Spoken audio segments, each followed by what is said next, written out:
going on all around. Some say we should stop singing this sad song and forget our call for reparation. But we just can't sit down, forget and ignore the pain and sorrows our ancestors had to endure. The horror of slavery still haunts this generation because they never asked to be stolen and forced into servitude, chained up, shackled, bruised and battered and treated oh so crude. Millions of white oppressors benefited by enslaving Africans, so the descendants of slaves have a right to call for reparations. For all the slaves that they stole away, tell them that they have to pay. We want reparation for slavery. For all the violence and all the hurt for making Africans believe that they had no right. We want reparation for slavery. For all of the pain and all of the shame. Somewhere, somehow, we want reparation now. Whoa, whoa, whoa. Somewhere, somehow, we want reparation now.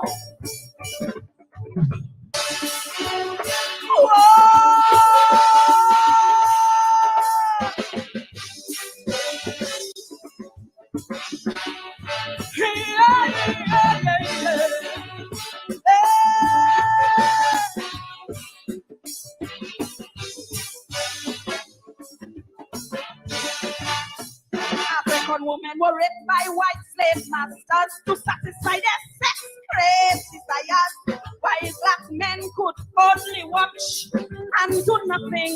And the African slave tried to run away without a doubt it was hell to pay. If they got caught, they would be lynched or they lose a limb. They were denied education and all basic human rights. To live as a slave was to live a horrible life. In the service of the white slave master, from the cradle to the grave, no compensation, no hope for the African slave. For all of the work they did in the past, for giving them all love in human time. We want reparation for slavery. For the Jim Crow laws and segregation, for all those who got lynched by the Ku Klux Klan. We want reparation for slavery. For all those atrocities, reparation, painful memories. Somewhere, somehow, we want reparation now. Whoa, whoa, whoa. Somewhere, somehow, we want reparation now.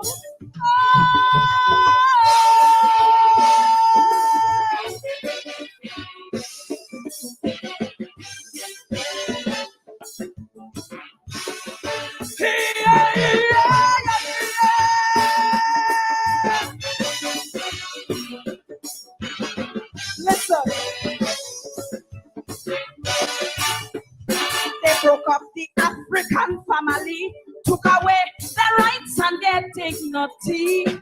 Their religion and way of life was stolen.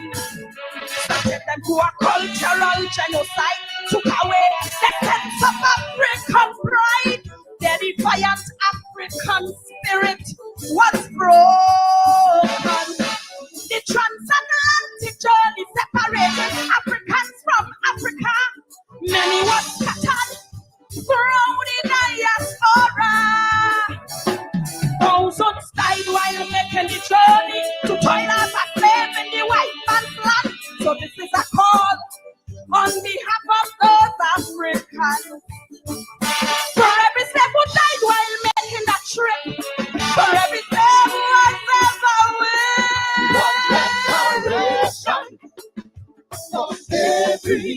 for every slave who was sold on the auction block, white men called them good African stock.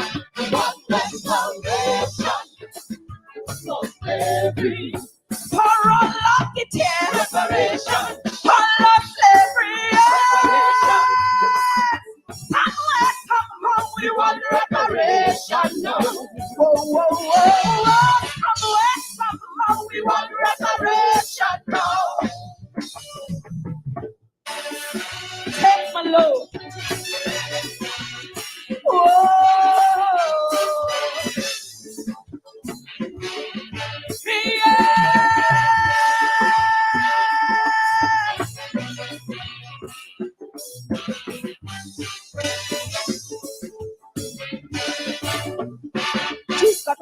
Russian for the Holocaust, American Indians for their painful past, Aborigines in Australia got some as well.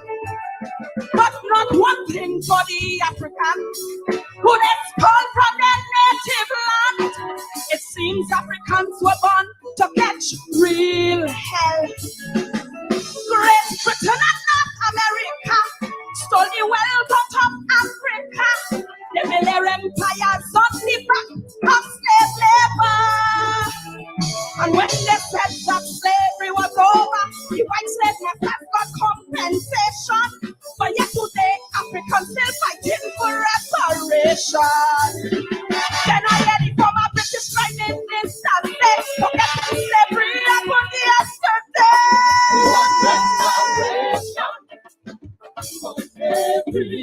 Who in the man has sincere apology? They destroy the true African legacy.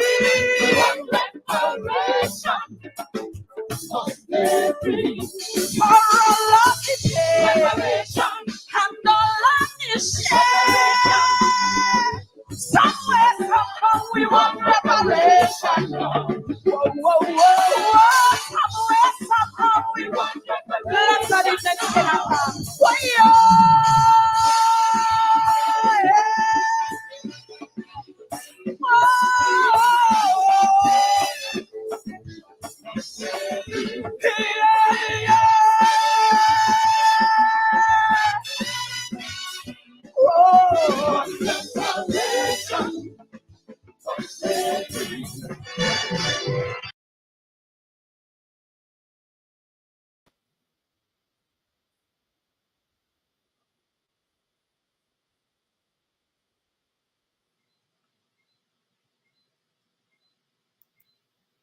Good evening.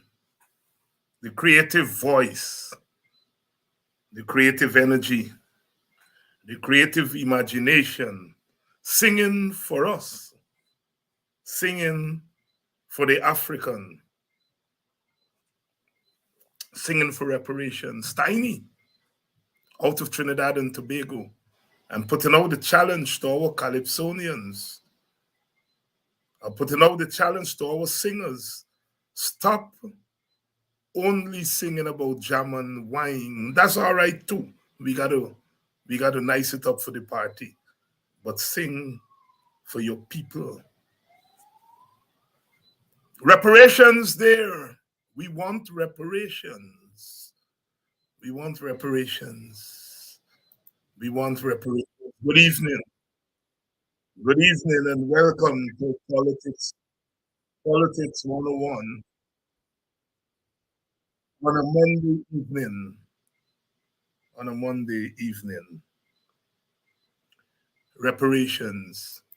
That's our watchword. That's our watchword. Wherever you're joining us from, if you're joining us from Guyana, all hail to you. It's a nice night on the east coast of Demerara here. Quiet as it can be. The killings on the road, I understand there was another accident today somewhere on the east coast up there by Larissa Veneer, and another life taken. But other than that, it's nice to be in Guyana. And for those of you who are in Guyana, outside of Guyana, whether you're in the wider Caribbean or you're in North America, Europe, welcome to Politics 101, Reparations. I love that. I love that calypso. And I want us to start teaching our children, playing those things for our children. And I want to challenge the creative artists, whether you're singing reggae, you're singing calypso, whatever you're singing, begin to sing for your people and sing for your people's plight. Use your creative energies for your people. Good evening. Good evening. Yesterday we had another forum in Georgetown, Coffee 250 at the State of the African Guyanese Forum. And we've been getting a lot of calls today. One Indian Guyanese brother wants all the presentations he wants copy of them to circulate to Indian Guyanese. I got a call from Elder Malcolm Paris this morning, and several other people called, watched the program yesterday. The presenters, we had Brother Kimani Nehusi, Brother Nigel Hughes, Brother Vincent Alexander, Sister Dawn Cush, Dawn Holder Cush, Brother Aubrey Norton was there to give the opening remarks. Yours truly was there on stage. I did more moderating, but I did make my little presentation. And in my presentation, I made the argument that our reparations must not be just reparations from Europeans. Yes, they must pay us reparations because they became rich. European wealth, including American wealth, came as a result of unpaid labor for over 200 years, in some cases 300, 400 years. And so they have to pay us reparations. But the state that they created, the state that they used to rape the labor of Africans, to steal the labor of Africans, that state, the successor state to that state is the state of Guyana today. And I am making the argument, I made that argument yesterday, I made that argument in Buxton. The argument I'm making is that we must begin to demand reparations from the state of Guyana, because the state of Guyana is the successor state of the colonial state, the slave state, and the state of Guyana can today afford to pay some reparations to Africans. They can afford it. The state of Guyana must pay reparations to African Guyanese. Our Amerindian brothers and sisters are being paid reparations for maintaining the interior of our country, maintaining the interior of our country. And Africans must pay reparations for civilizing the coast of Guyana. Let's talk tonight. Let's talk. We're not playing now. We're not playing. We're not playing. We're upping our demands. That's where the equitable distribution of the resources come in. Because you have to put aside, first thing you have to do is to put aside what is owed to Africans. We're not asking for all.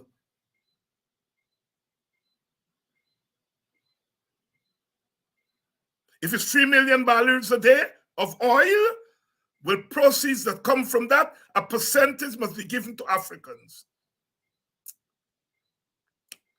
Our Amerindian brothers and sisters, they got land. God bless them. Now they're getting compensation for the environment that they've helped to keep pure in the hinterland. God bless them, they deserve it. The African was able to transform the coast of Guyana from swamp to plantation, and from plantation to civilization.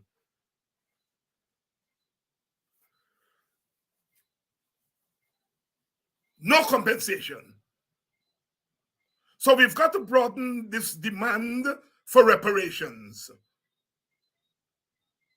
Reparations mean to repair damage. What is the damage that has been done to the African as a result of his and her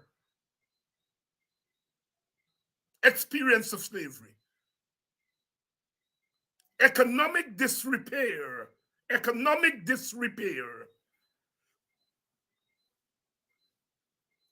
economic disrepair, while others were accumulating, Africans were deaccumulating. Europeans accumulated. And during the colonial period, the Europeans made sure that Portuguese and Chinese were given affirmative actions, reparations.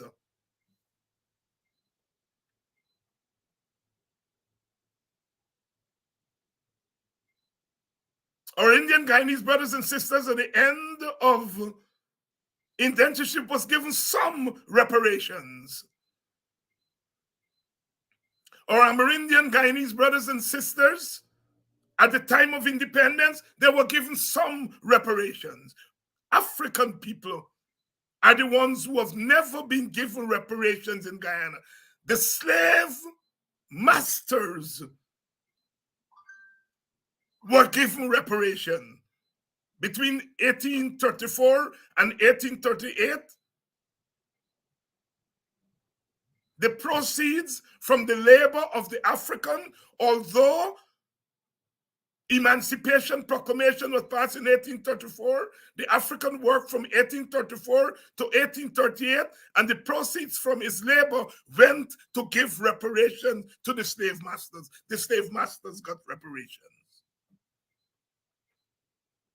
All ethnic groups in Guyana have been given reparations. The African is the only group that has not been given reparations. And we've been crying out for reparations. We have upped the ante for reparations from the Europeans. Now we must up the ante for reparations from our own state, because our own state can afford reparations now.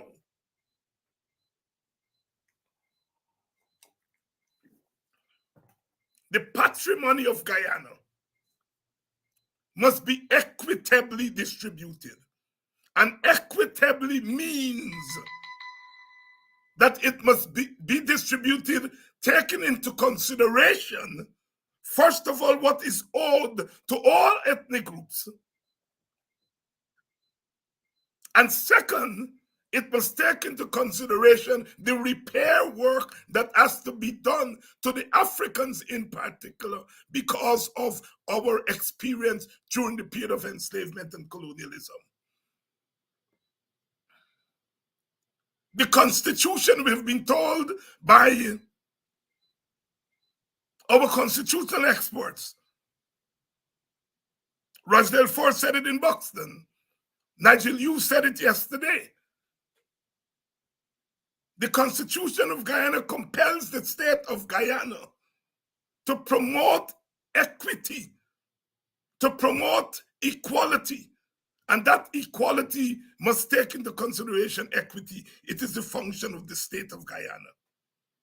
And you cannot promote equity if you don't take into consideration the dispossession, the relative dispossession of all the ethnic groups.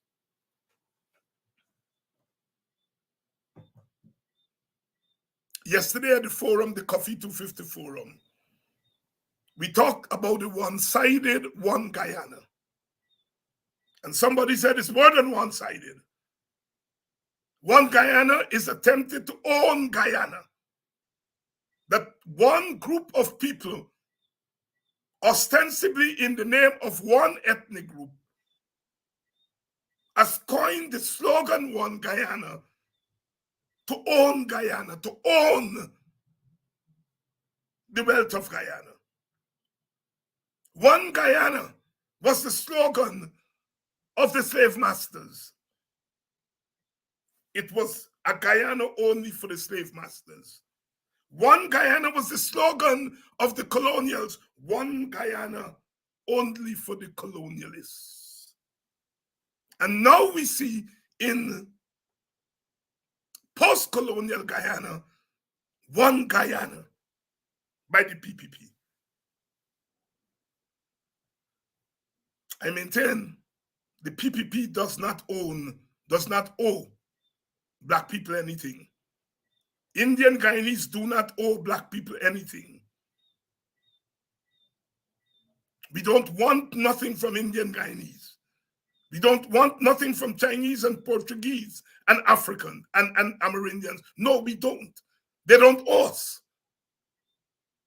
What the Indian Guyanese managers of the state owe us is to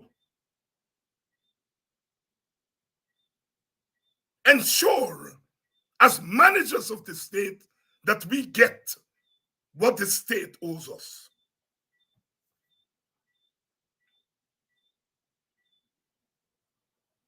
And that means they must engage in an equitably distribution of the wealth, unexpected wealth that has come together. The PPP did not put that oil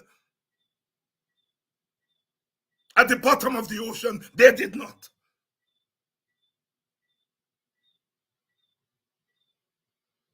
That oil has been put there by nature, by God, call it what you want, and all of us must benefit from it equitably. Oh yes. Oh yes. Our Amerindian brothers and sisters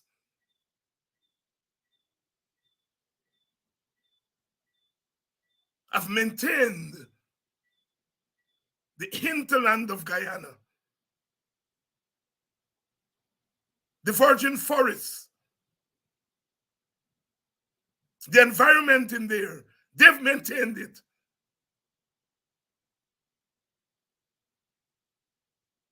They've made it habitable. They're now being compensated for that. The Africans, first of all, turned the swamps of the coast of Guyana into plantations by our very hands, by our very labor. And then, having done that, to facilitate the accumulation of wealth for the Europeans, then the Europeans made the coast uninhabitable, uncivilized, because everything about slavery was uncivilized. When they left, it was the African that civilized the coastline. Pay us. Nobody gave us not one blind cent. And when we took our own cash money and bought our lands and turned them into villages, it was the colonial state that sought to destroy those villages, using taxation, using brute force, flooding our farmlands. That was a further dispossession. It means we used our money to build ourselves up, and they took away our money by destroying our capital, destroying the source of our accumulation of wealth. More money you owe us. So you owe us for slavery, and then you owe us for what you did to us after slavery, what you did to our economies, what you did to our villages, what you did to the economy of our villages after slavery.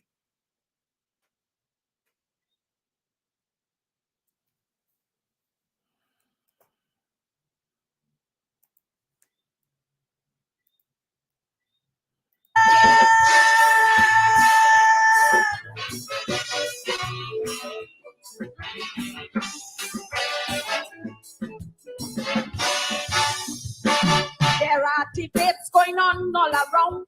Some say we should stop singing this sad song and forget our call for reparation.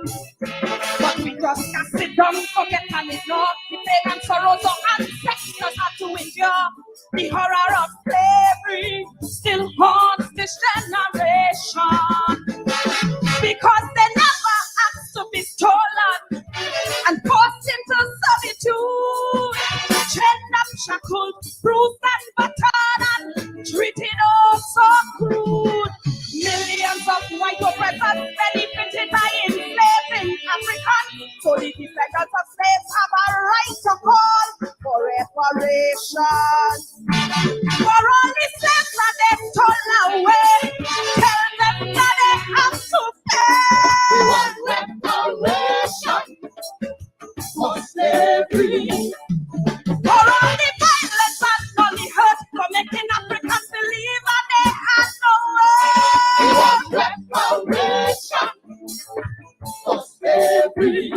For all of the pain and all of the shame. Somewhere, somehow, we want reparation now. Whoa, whoa, whoa. Somewhere, somehow, we want reparation now.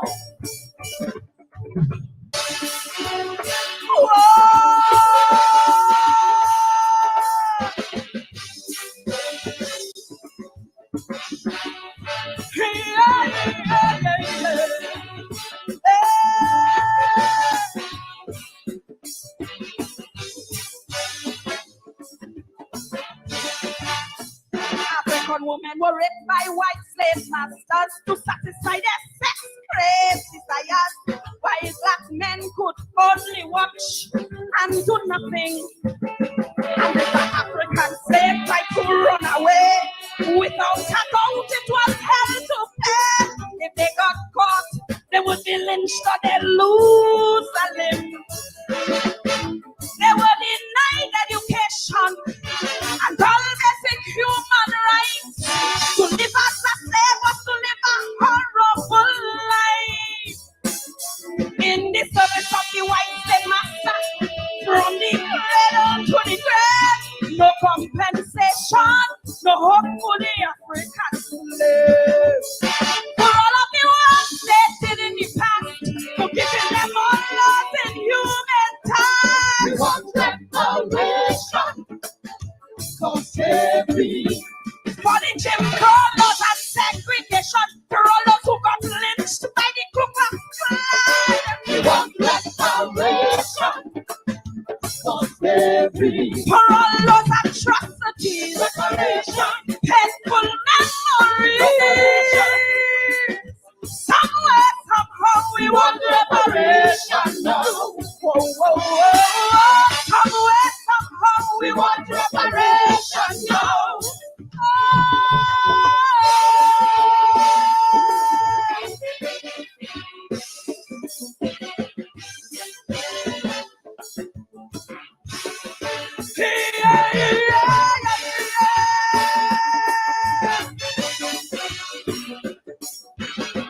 Listen,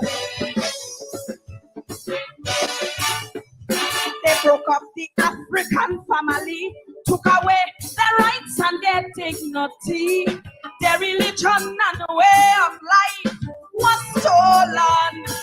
Subject them to a cultural genocide, took away the sense of African pride. Their defiant African spirit was broken. The transatlantic journey separated Africans from Africa. Many were scattered throughout the diaspora.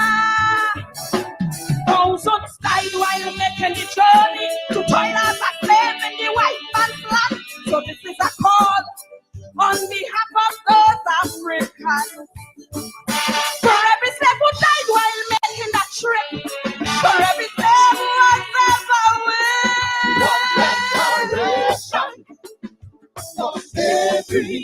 for every slave who was sold on the auction block, white men called them good African stock.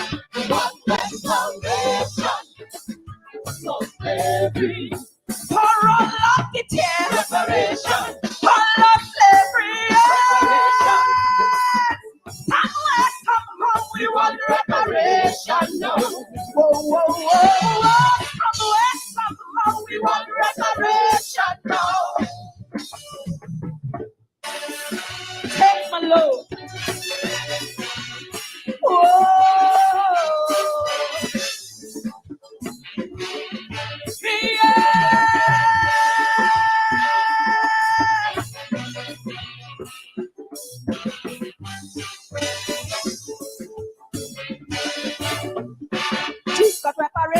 the Holocaust. American Indians for their painful past. Aborigines in Australia got some as well. But not one thing for the African who expelled from their native land. It seems Africans were born to catch real hell. Great Britain and North America stole the wealth out of Africa. They built their empires on the back of slave labor. And when they said that slavery was over, the white slave masters got compensation. But yet today, Africans still fighting for reparation. Then I heard it from a British Prime Minister say, forgetting slavery happened yesterday.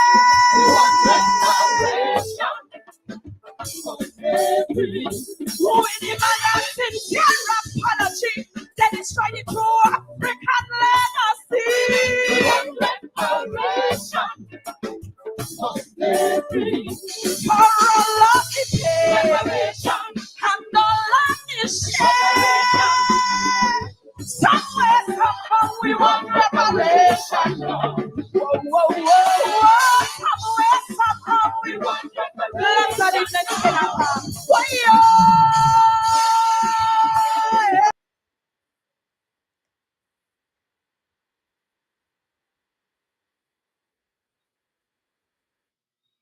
The African woman, the black woman, singing for the land, singing for our people.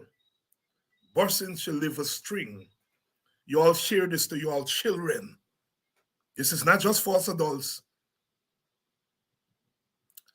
A lot of young people like to say, young people not in the mix. Young people, this is the kind of education, the kind of consciousness. You all share this link. Share it wide. The African woman singing for our people, singing for us, making our case. We're not asking this government to give us anything.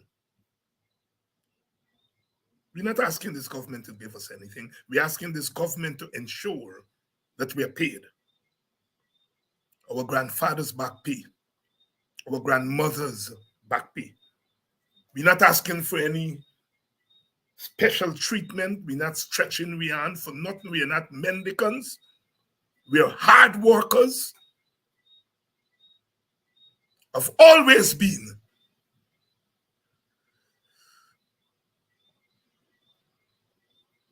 So we're not asking for nothing. We're not asking for nothing special. We don't want what nobody got. What we're asking for is for the state to pay us.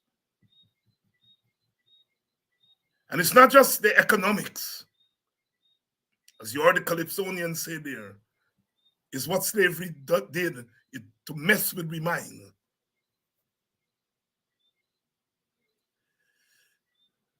We need our experience to be taught in the schools. That's what we also want. That's reparations too. Let the African experience in Guyana be taught in school, not as something by the way. It must be central to the education curriculum. Because that's how you socialize people. Education is a powerful tool of socialization. And all African organizations have a right to teach. Open night schools, open afternoon schools. Get the African youth in there and teach them what we are talking about here tonight. So that they would appreciate that they don't have to run behind anybody for bucks to cook up rice. They don't have to feel when they get a contract for $2 million that they're making money.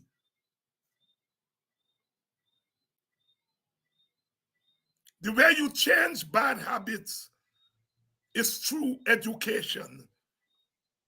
Yesterday, we were at Critchlow, and we were educating, we were discussing. There were at a minimum 5 plainclothes policemen and probably from the army in there. 5 of them. And I know some of our brothers and sisters there are so frustrated. They were saying, we talking, and they ain't saying any progress. And I was glad that they were there showing their frustrations because the masters had sent their spies to be there. And I wanted them to hear, we wanted them to hear Black people are frustrated.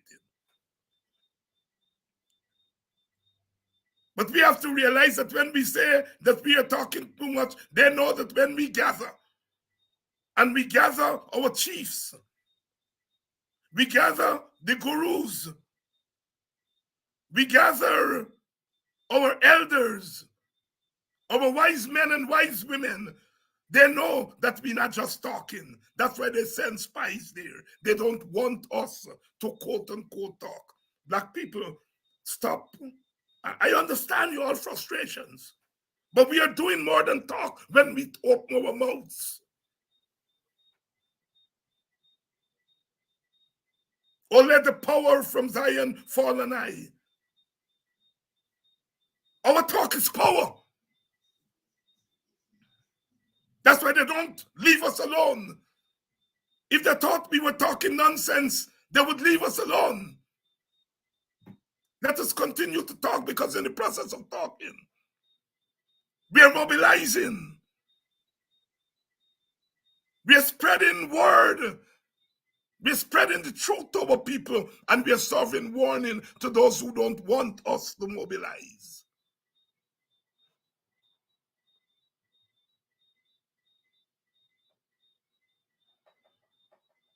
Politically, we need reparations.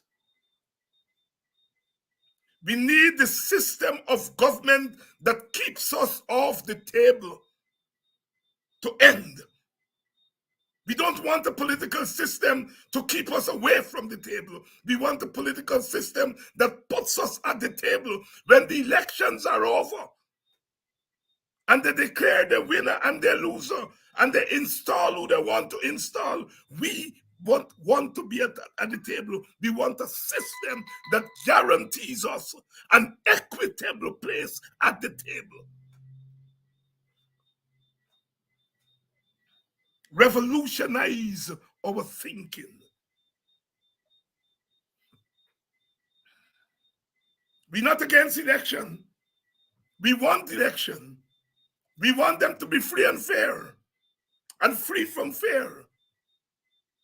But elections are a procedure. They're not ends in themselves. And when that procedure is over, and they allocate the votes and they allocate what they allocate, and they're ready to sit at the table, we want to be there.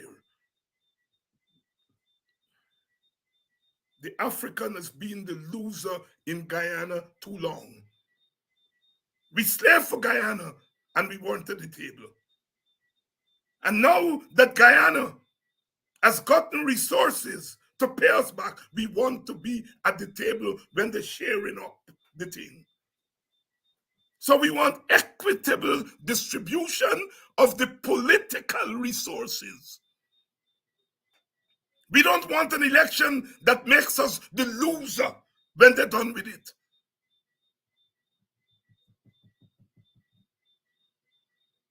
We have to revolutionize our thinking so that we can revolutionize our demands. Reparations now. Reparations from the white man, but reparations from our own state.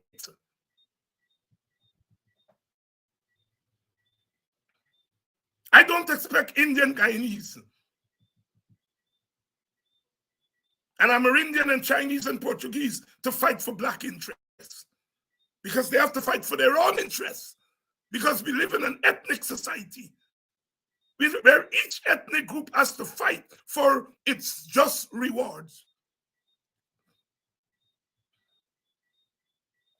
The political system, you put in your demands, And the system spits out policies that either address your demands or don't address it.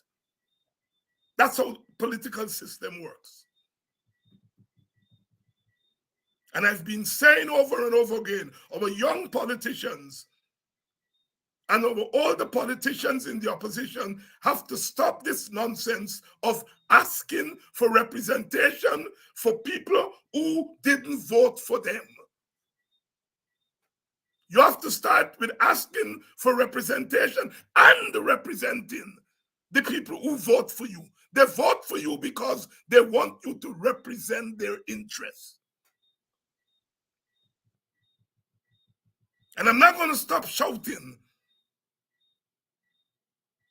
at opposition politicians who got 200 and something thousand votes. And they're telling us what Jacques Dior they're doing and doing and doing. Fine. They're telling us how much Indians punishing. Fine. But they're not hearing how Africans bawling. That should be the first thing that should come off of their lips. I'm not asking them to stop being national leaders and statesmen and women. There's a place for that. But you're not going to be a black statesman and black stateswoman if you don't get the votes from black people. Take away our votes from the PNC. It wouldn't get 1 seat in parliament. Or maybe 2 seats or 3 seats. Take away the African vote from the PNC. It will not get more than 3 or 4 seats in parliament. Let's be real. Take away the African vote, Granger would not have become president. Let's be real.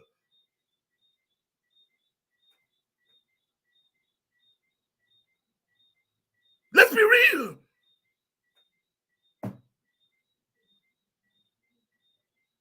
I'm not saying don't go after votes of the other ethnic communities. Oh God, we need them. But take away what Africans give us. We become a small party, as you all like to call them, small party. Take away the African vote from the PNC, APNU, coalition, whatever they call themselves. Take away the African vote, they become a small party. You all hear me?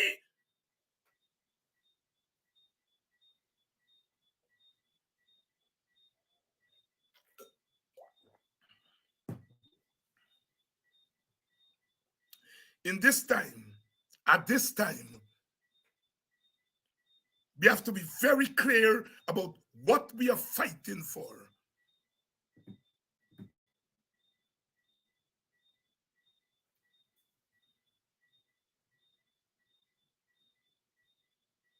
Very clear about what we are fighting for. We have to be very clear about what we are fighting for. Because others are very clear about what they're fighting for and what they're fighting against. Our people slave for this country. Our people slave for this country. They dug the canals, you have avoided that so many times.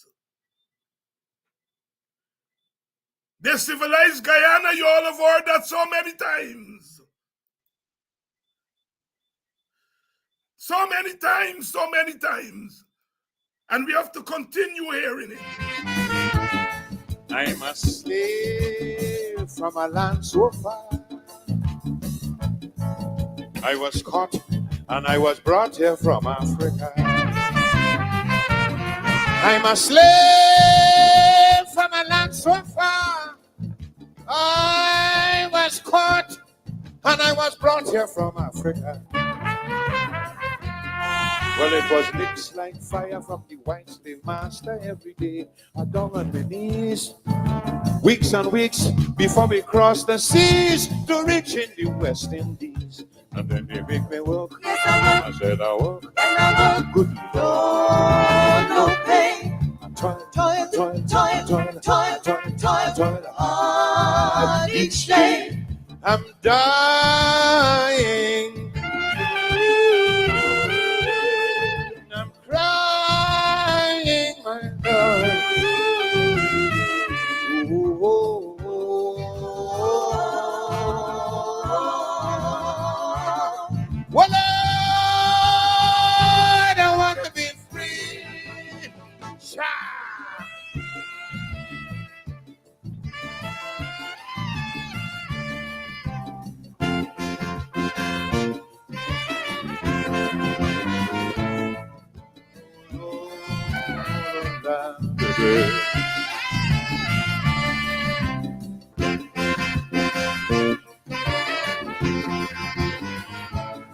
Many times I wanted to run, but the English slave master standing there with the gun, the gun, the gun. Oh, I know he gonna shoot to kill. So I stay and I pray, but I'm planning still. Yes, I study night and day how to break away. I got to make a brilliant escape. But every time I think about the whip and them dogs, my body that start to shake. He make me work. Yes, I work. I said I work. Yes, I work. Oh Lord, Lord, no pay. I toil, Toil, I toil, toil, I toil, toil, I toil, I toil, toil hard each day. I'm dying.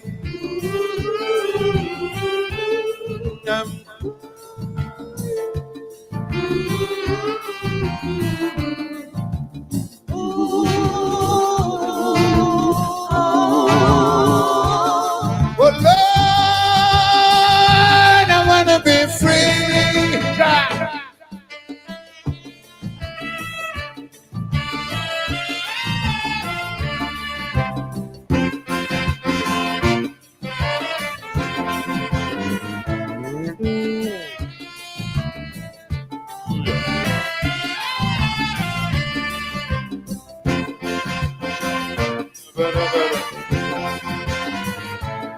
In my heart, there was much to say, and I hope that the boss would have listened to me someday. Although he knew my request was small, it was the sting of the whip there to answer me when I called. We had to chant and sing to express our feeling to that wicked and cruel man. That was the only medicine to make him listen. And it's so calypso began. He made me work. Yes, I work. I work.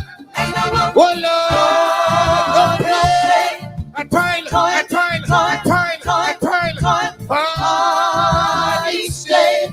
I'm dying, oh Lord. Crying to my God.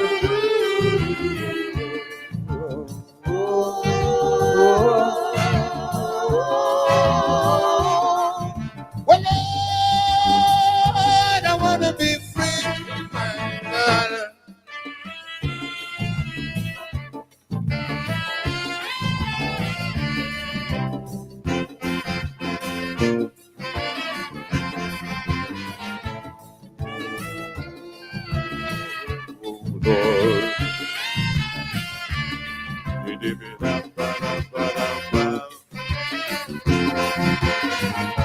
And then times change in so many ways.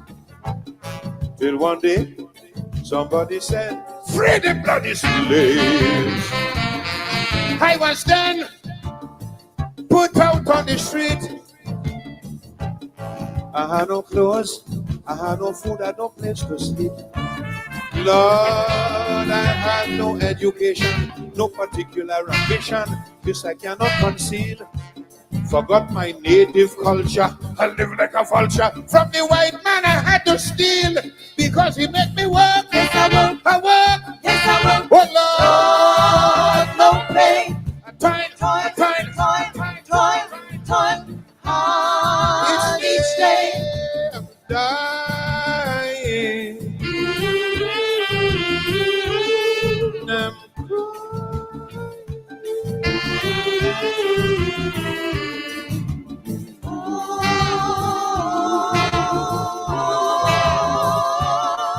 oh Lord, I want to be free.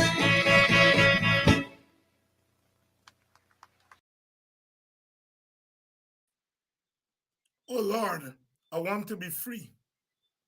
And I hope, and I hope, I hope, I hope, I hope, I hope, I hope they're listening. I hope they're listening. I hope they're listening because the PPP think that this is we're playing. They believe because they catch one or two house slaves that they have us covered and they have us captured. I want the PPP to understand the cries of the African in Guyana. Oh Lord, we want to be free. We want to be free. And freedom isn't something that somebody can give you. You got to take it for yourself. And we're going to take our freedom in Guyana. We're going to get our freedom in Guyana because we're going to take our freedom. We're doing work. We're doing work. We are working. They want us to be quiet. They want us to be silent. They don't want us to sing our songs. They don't want us to listen to our songs. The Mighty Sparrow there, I'm a slave, one of the classics.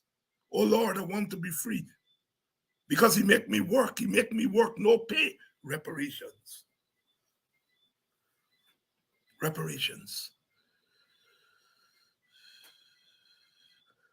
Our people are crying out. They want mass protests. They want action, and they have every right to.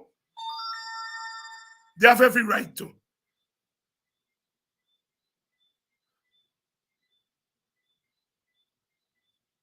We're going to do this work.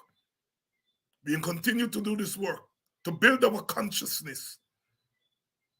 Because the consciousness is a very important part of the struggle. Consciousness of who we are. We are an African people. So my brother said yesterday,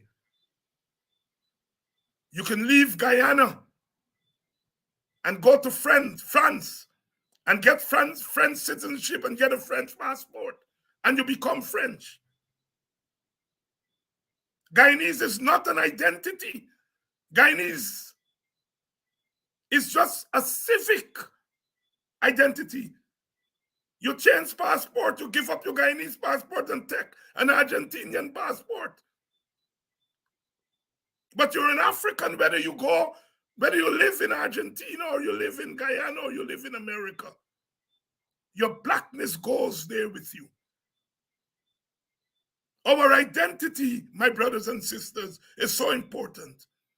Insofar as we don't let them know that we are an African people demanding what African people want, they're not going to give us it. They will say, as Guyanese, we owe you nothing. Guyana started in 1966. But as African, you came as African. And if you say you're African, yes, your demands are just. Africans are the only people who put Guyanese above African. You're Guyanese, you share Guyana with other groups. You are Guyanese, you are West Indian.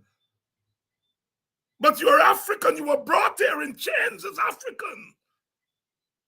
And if you don't understand that, you understand nothing about your identity, and you're giving up your birthright. when you stop being African? Why do you think they call me racist, call Vincent racist, call Rickford racist, call Mark racist, call Kadaki? Because we tell you every day you're an African, and they don't want us to tell you that.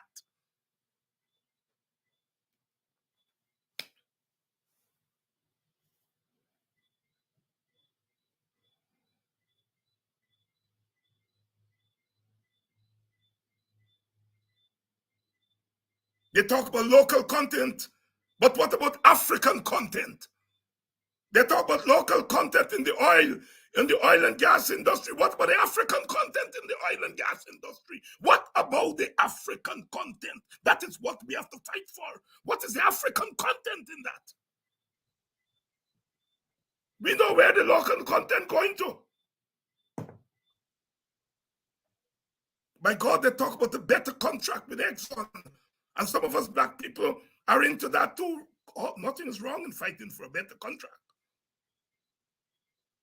But what about the contract with the African in Guyana? That's what you all have to fight more for. And we can't expect Brother Glenn Lal to fight for a better contract for African. He's fighting for a better contract for the elites in Guyana. Because when they get more from Exxon, the question is whether they will distribute it equitably. I've never heard Brother Glenn spoke about that.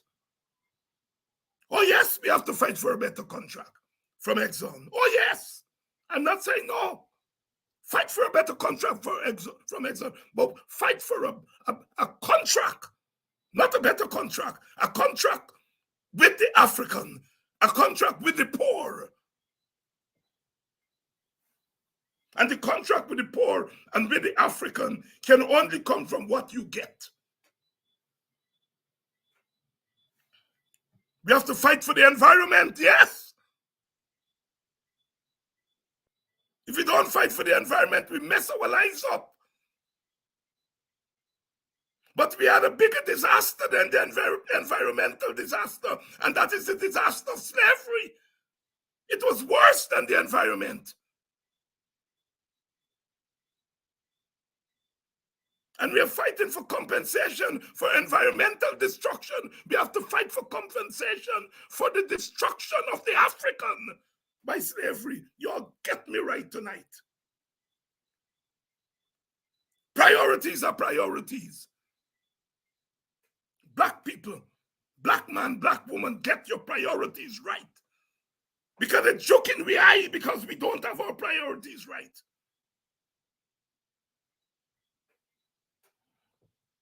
Every time we silence our African voices, money going away. Because what they should be paying us going somewhere else, because we silence the voice that will give us the greatest stake, the biggest stake.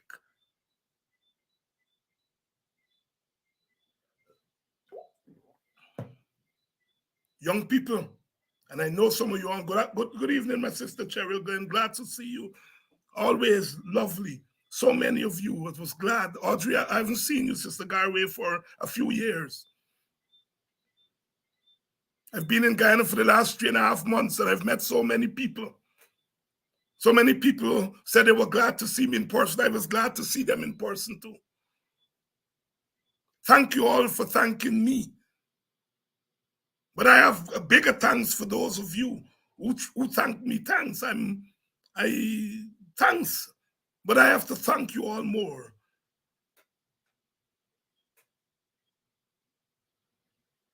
I've not been able to get out as much as I wanted to get out and to get across the country. But this message has to go.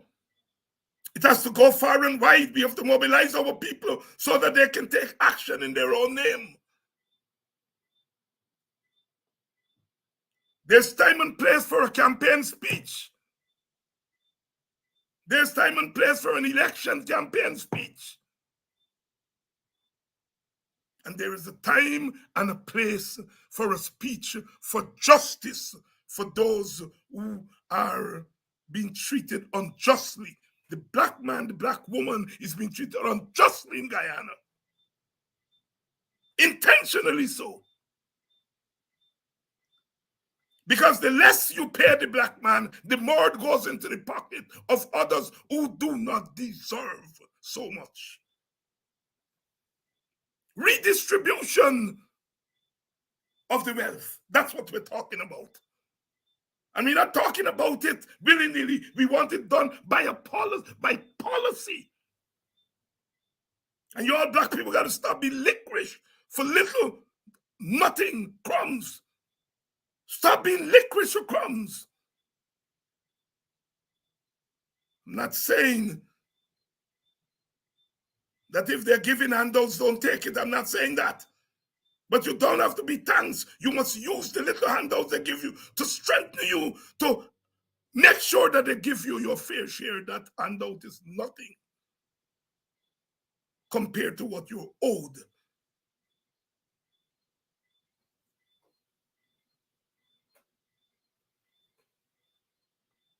Guyana will be a beautiful place only when all its children can smile and say we are beautiful. Guyana will be a beautiful place when its rulers are not of one shade and one type. Guyana would be a beautiful place when all its people can look at the face of our country and see their image printed on it. Right now, the image, our image, the black image is not printed on the face of Guyana. And we got to make noise, and we have to make more than noise. We have to make a revolution to ensure that our image is printed on the face of Guyana. We work too hard to make that face of Guyana what it is today. You make me work.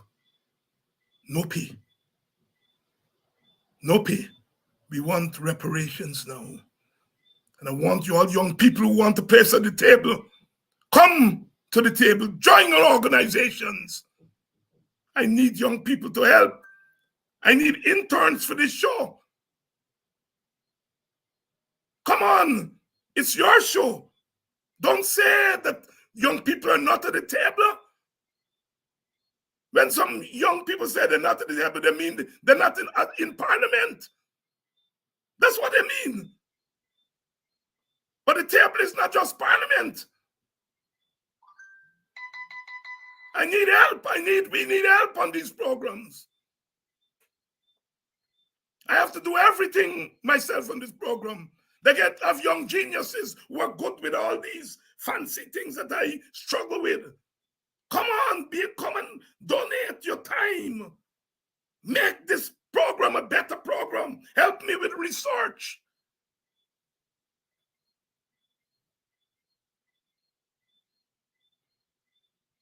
You don't want your name to be known, I understand. Not all of us have to go to front. But young people, come on in. Don't come to a program and say, I don't see young people here.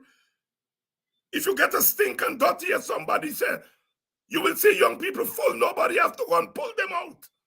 And yes, we have to have a good time. We have to have a good time. But we also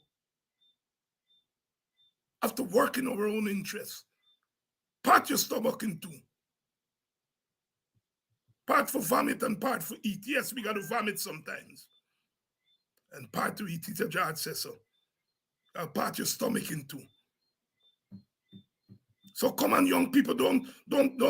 I enter the struggle as a political activist at age 15.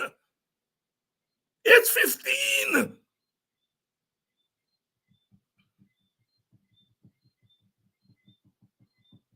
Nobody dragged me. Walter Rodney came to box and I hear he talk. I went home and said, Auntie, I heard the man come, he talk nice and I want to join anything. She said, so long as teacher Sydney, meaning brother UC, is part of it, you can join. And I joined at age 15.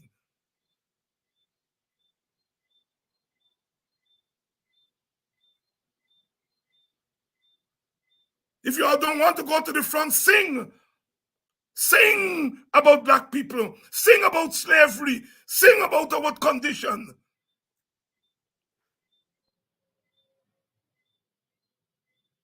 Black man, black woman, know thyself. Get up. Get up. Nobody can do it. You got to do it for yourself. And as someone who's been around a long time, I know that the revolution will not be televised. You're not going to hear from this program, the revolution is tomorrow. You're not going to hear it, but you're going to feel it in your bones. You're going to feel it in the sun. You will know when it's coming. But you can only know when you're part of the preparation. And the preparation is every day, every minute, every hour. Do something. My God, I thank you all, because every night you all come here in your hundreds. And you all keep my company, I keep your company. And when you all left here, you all go to Mr. Duncan. And then you all go to Mark. And you all wake up early in the morning. And you go on to Kidaki. You're part of the preparation. I don't want young people to be quarreling and say, come in, come in. Join organizations.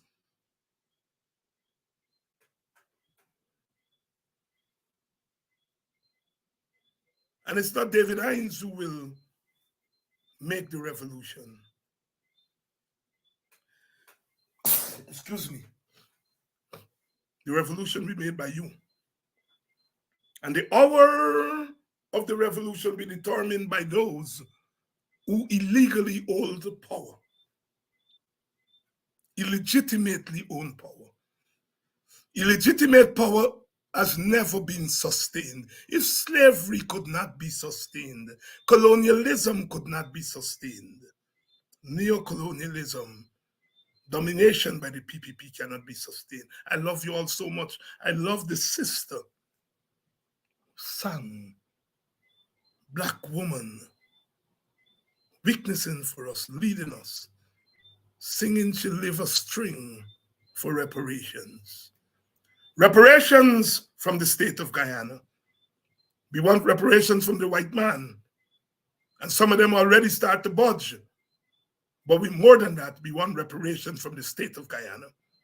Because the state of Guyana is the inherited state of the colonial state and the slave state. And that state owes us.